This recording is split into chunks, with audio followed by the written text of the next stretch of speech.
Wanita dan wanita licik datang untuk mengadopsi anak. Tak disangka wanita baru mendekati anak laki-laki langsung terluka. Wanita licik dan pria itu langsung menyimpulkan, anak itu akan membawa bencana. Mereka pun ingin menyerahkan anak itu kepada wanita untuk diadopsi. Tapi di detik berikutnya wanita malah menemukan emas di tanah. Dan emas itu punya nomor yang sama dengan milik gudang harta. Wanita licik langsung merebut emas itu untuk memeriksa keasliannya. Saat mencoba menggigitnya, giginya rusak. Dia pun langsung yakin emas itu asli. Saat itu wanita teringat ucapan sang master, bahwa dia akan bertemu bintang keberuntungan yang bisa mengubah hidup keluarganya. Dia pun yakin anak laki-laki itu adalah bintang keberuntungannya. Saat dia hendak mengadopsi anak itu, wanita licik langsung menghalanginya. Lalu memohon agar anak itu diserahkan padanya. Katanya dia sakit-sakitan dan butuh bintang keberuntungan untuk bertahan hidup. Pria itu juga membujuk wanita agar menyerahkannya. Melihat keduanya sudah masuk perangkap, wanita pun pura-pura berat hati menyerahkan anak itu. Ternyata wanita itu adalah seorang yang terlahir kembali. Di kehidupan sebelumnya dia datang ke desa untuk mengadopsi anak. Tapi baru mendekat dia langsung jatuh dan patah tulang. Pria itu pun menyebut anak itu sebagai pembawa sial dan membujuk wanita untuk mengadopsinya. Akibat pengaruh buruk si anak, beberapa tahun kemudian wanita terkena penyakit mematikan. Menjelang ajalnya baru tahu, semua adalah rencana pria itu dan wanita licik. Tujuannya agar mereka bisa menguasai harta milik wanita. Dan anak itu juga disuruh pria itu untuk meracuni makanan wanita setiap hari. Itulah penyebab dia jatuh sakit parah. Akhirnya dia meninggal dengan penuh penyesalan. Kini terlahir kembali. Wanita bersumpah akan membuat mereka membayar mahal demi membuat mereka mengadopsi anak itu. Wanita berpura-pura memilih anak perempuan di dekatnya, lalu berpura-pura terluka saat menyentuhnya. Aksi ini menarik perhatian pria itu. Dia pun menyuruh wanita untuk mengadopsi anak perempuan saja. Melihat jebakan berhasil, wanita pun pura-pura ragu dan setuju mengadopsi anak perempuan. Lalu dia mendekati anak itu untuk membawanya pulang. Tiba-tiba ibu angkat anak itu muncul, langsung menuntut $1 juta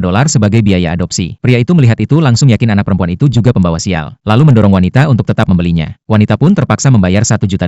Pria itu merasa puas, tanpa tahu bahwa ibu angkat anak itu terjatuh sebelum keluar rumah, dan cek di tangannya ditiup angin. Saat kedua anak resmi diadopsi, nasib wanita dan wanita licik pun mulai berubah. Mereka semua bersiap kembali ke kota. Tapi anak laki-laki malah ingin naik mobil mewah milik wanita. Wanita ingin menolak. Namun anak perempuan justru menawarkan naik mobil tua milik wanita licik. Pria itu pun segera menyetujui. Setelah wanita naik ke mobil, dia merasa mobil wanita licik terlalu kotor. Saat ingin membersihkannya, dia menemukan beberapa lembar kertas di balik pelindung matahari. Ternyata itu adalah bukti transfer wanita licik. Dia pun langsung memotretnya dan mengirim ke sekretaris, memintanya menelusuri arus dana tersebut. Saat wanita hendak berkendara pergi, kepala desa tiba-tiba menghadang mobil. Katanya sudah malam dan gunung berkabut tebal. Mereka harus bermalam di desa. Wanita pun setuju. Tidak lama setelah itu, mobil pria dan wanita licik mengalami kecelakaan. 3 orang itu pun kembali dalam keadaan kusut. Pria itu langsung curiga anak laki-laki adalah pembawa sial. Wanita licik juga baru tahu dari asisten wanita, bahwa anak itu merusak hiasan mobil dan harus ganti rugi jutaan dolar. Marah besar, wanita licik pun ingin memukul anak itu. Tepat saat itu kepala desa datang membawa bingkisan. Namun anak perempuan langsung tahu isinya tak berharga. Dia pun bilang besok ingin mengajak wanita mencari lingzi 1000 tahun di pegunungan. Pria dan wanita licik berpikir jika mereka bisa mempersembahkannya pada calon istri presiden, masa depan mereka akan terjamin. Mereka pun setuju ikut naik ke gunung. Saat tiba di gunung, pria itu menyuruh anak laki-laki untuk memandu mereka mencari lingzi. Tiba-tiba wanita licik terjatuh ke dalam lubang dan melihat beberapa jamur berwarna cerah. Dia langsung yakin itu keberuntungan dari anak